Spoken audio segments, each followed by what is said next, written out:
दशरथ के घर जब राम लक्ष्मण भरत शत्रुघ्न विवाह करके पहुंचे, 4 बेटे 4 बहुओं को लेकर घर पहुंचे, तो कौशल्या माई और जो नहीं जा पाए थे वो दशरथ के श्रीमुख से वार्ता सुनते सुनते गदगद हो रहे थे। कौशल्या ने कहा कि अभी एक और भी आप विस्तार से वर्णन करो। हम तो नहीं आए थे न जनक राजा की मिथिला में, हमें बड़ा हर्ष हो रहा है, आप शादी विवाह का वर्णन करते बड़ा आनंद हो रहा है। तब दशरथ ने थोड़ा सा सुमरण किया। कौशल्या ने कहा कि आप और कोई वर्णन करिए, तो दशरथ गंभीर हो गए और दशरथ ने गंभीर स्वर में कहा कि कौशल्या,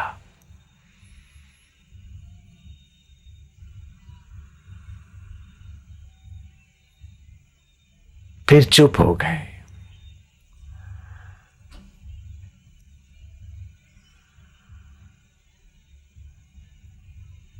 कौशल्या ने अनुमान लगाया कि राजा दशरथ को हुआ है कि जनकपुरी से हमें दहेज कुछ कम मिला है।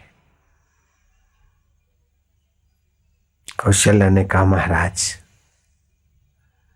जनक जी के बारे में आप कुछ बताने में फिर चुप हो गए। महाराज हमें क्या जरूरत है, कन्याएं मिल गई और हमें भगवान ने बहुत कुछ दिया है, तो हमें दहेज की तो आवश्यकता नहीं, और महाराज आपको भी तो आवश्यकता नहीं, आप क्यों। दशरथ और गंभीर हो गए, बोले मैंने जो वहां देखा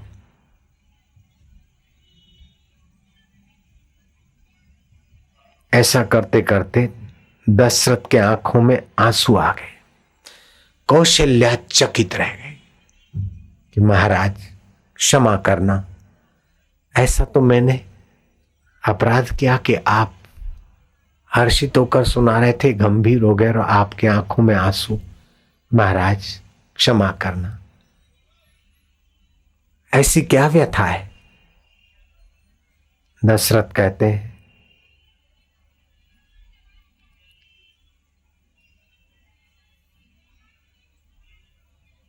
कि हमें वो अवसर नहीं मिलेगा जो जनक को मिला था। ने कन्यादान किया, हमारे पास तो 4 बेटे ही हैं, हमें ये जीवन में अवसर नहीं मिलेगा। ऐसा करके फिर दशरथ की आंखें भर आई। अब कौशल्या जी कहते, महाराज आप स्वस्थ होइए। अब वो जनक की कन्या, जनक और जनक के भाई की कन्याएं, जनक और जनक के भाई की कन्याएं, ये बहू है, ये आपकी कन्याएं तो हैं, बेटियां तो हैं महाराज। बोले कौशल्या, सुमित्रा, कैकेयी।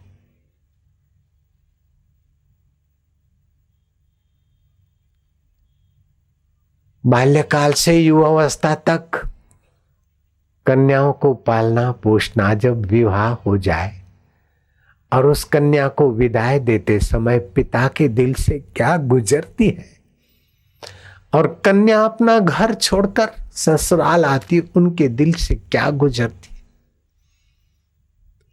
हमको ये अवसर नहीं मिलेगा। हमको पता चलता कि पिता जब कन्या को विदाई देता है, कन्या जब माता पिता के घर से विदाई लेती, तो हृदय कैसे हो जाते। सारा वातावरण शांत गंभीर विचार की सरिता में स्नान कर रहा है। थोड़ी देर सन्नाटा छा गया। दशरथ ने मुंह खोला।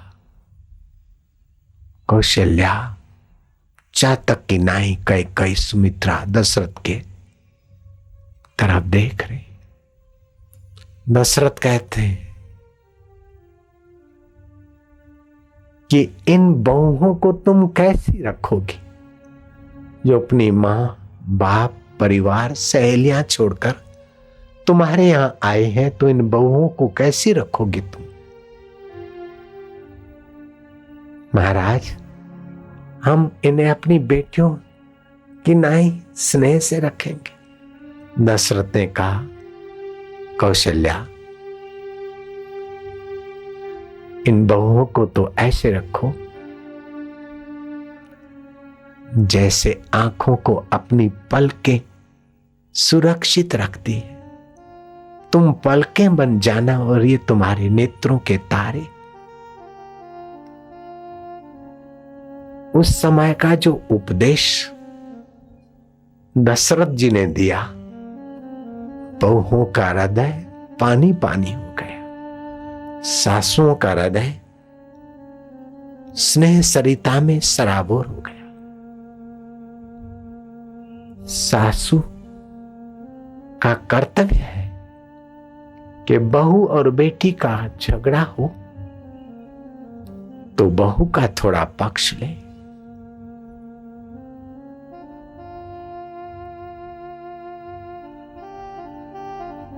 जमाई और बेटी का तू मैं हो जाए तो सासू का कर्तव्य है जमाई का पक्ष ले। अपने वाले से न्याय, दूसरे से उदारता, ये कुटुंब को जोड़ रखता है, दिलों को जोड़ रखता है। और दशरथ के उस उपदेश ने दशरथ परिवार को इतना बढ़िया ढंग से जोड़ा कि एक बड़ी दुर्घटना घटी। राम राज्य के बदले राम वनवास हुआ, लेकिन बहुएं आपस में लड़े ही नहीं, भाई भाई आपस में लड़े नहीं, रानियां आपस में लड़ी नहीं है, किसी को उलाहना नहीं दिया। कौशल्या जी ने कैकेयी को खरी खोटी नहीं सुनाई, सुमित्रा ने कैकेयी को खरी खोटी नहीं सुनाई।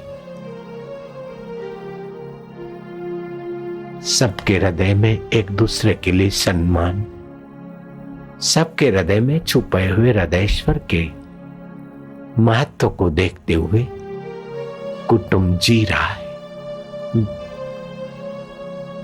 पवित्र आत्मा भरत को राज्य मिलता है, राज्य का भोगी नहीं होता है, भैया को लिवाने जाता है। भैया नहीं आ रहे हैं तो भैया की चरण पादुका ला रहे हैं।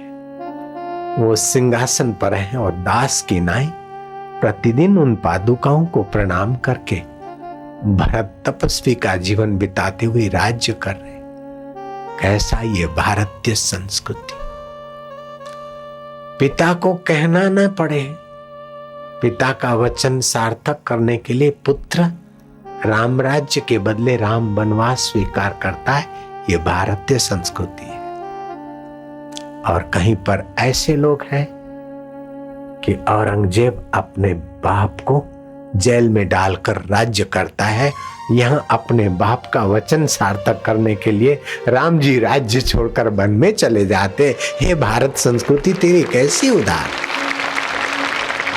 बहुओं का कर्तव्य है कि सासुओं के हृदय को जीत ले, सासू की अंतर्यामी बन ले।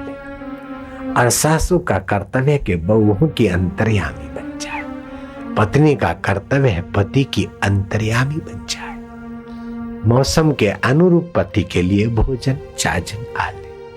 और पति का कर्तव्य है कि पत्नी के विकास का एक स्तंभ बन जाए। एक बार सीता और राम जी में झगड़ा हो गया था। हम तो चाहते हैं कि आज जिनकी मंगनी या विवाह हुआ उनके जीवन में भी भगवान करे कि ऐसा झगड़ा आ जाए।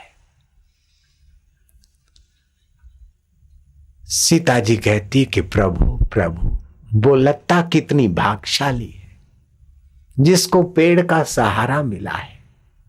राम जी समझ गए।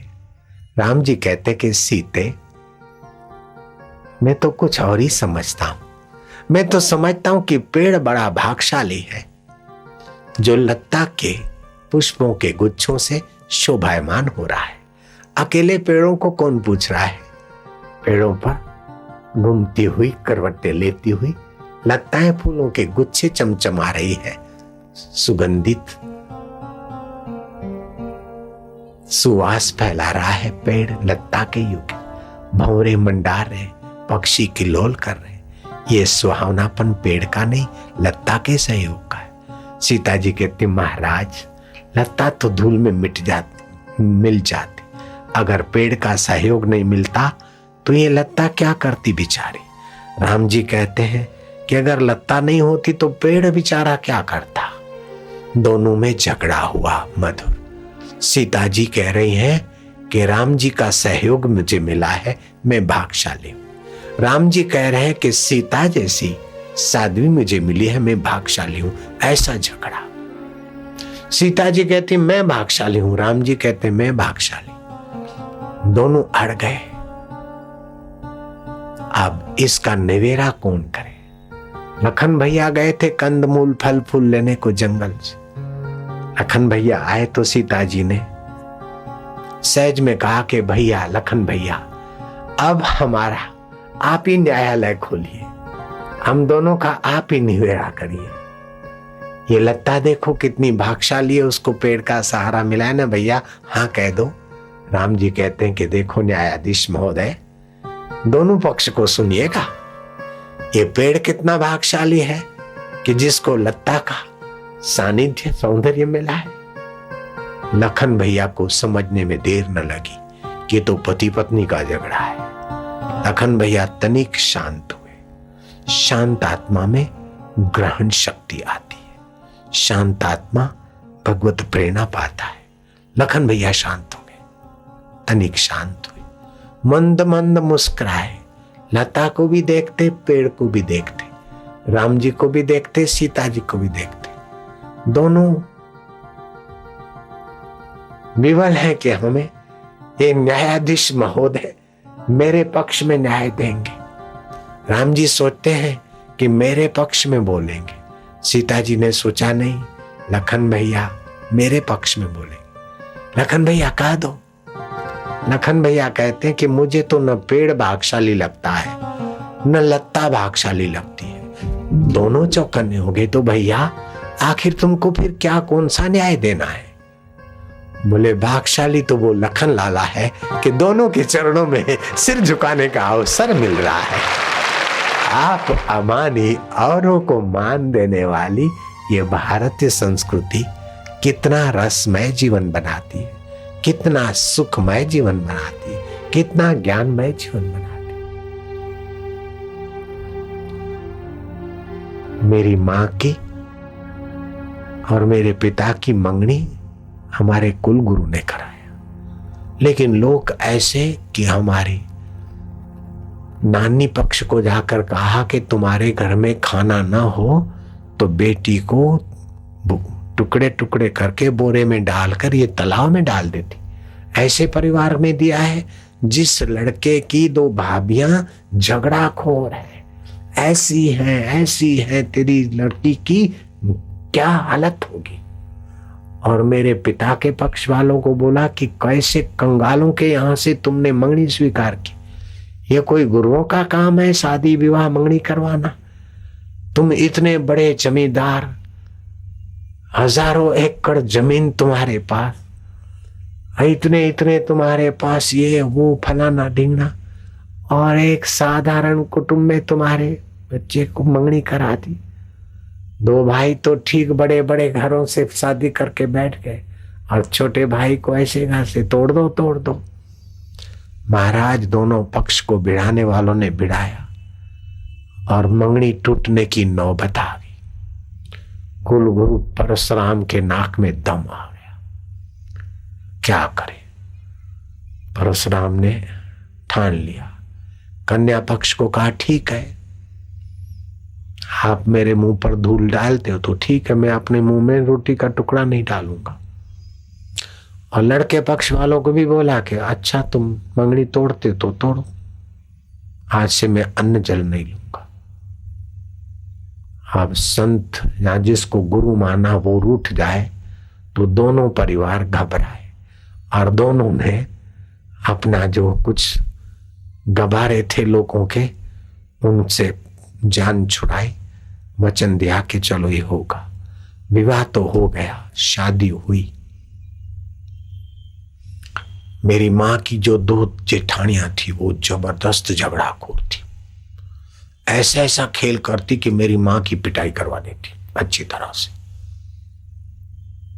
जयराम जी की पिटाई भी अच्छी तरह से, और मेरी माँ कांपती रहती थी। कंपाने वाली तो न जाने कहां गई और उसके बेटे और उनको पीटने वाले पैदा हुए। और जो सहती आई और भगवान को आराधना करती आई, उसके कुख से आसाराम बापू को भगवान ने जन्म दे दिया। जो कष्ट सहकर भी अपना कर्तव्य निभाता है, उसके बदले में भगवान न जाने क्या दे डालता है। उनके बेटे तो कोई ट्रक चला रहे हैं, तो कोई कुछ चला रहा है, और आपस में भिड़ रहे हैं बेटे पोते पर पोते, मुकदमेबाजी में उलझ रहे हैं। और आसुमल की माँ के तो दोनों बेटे कभी उलझे नहीं, और दोनों को आनंद मौज ही मौज। और माँ का तो नाम दुनिया जानती है।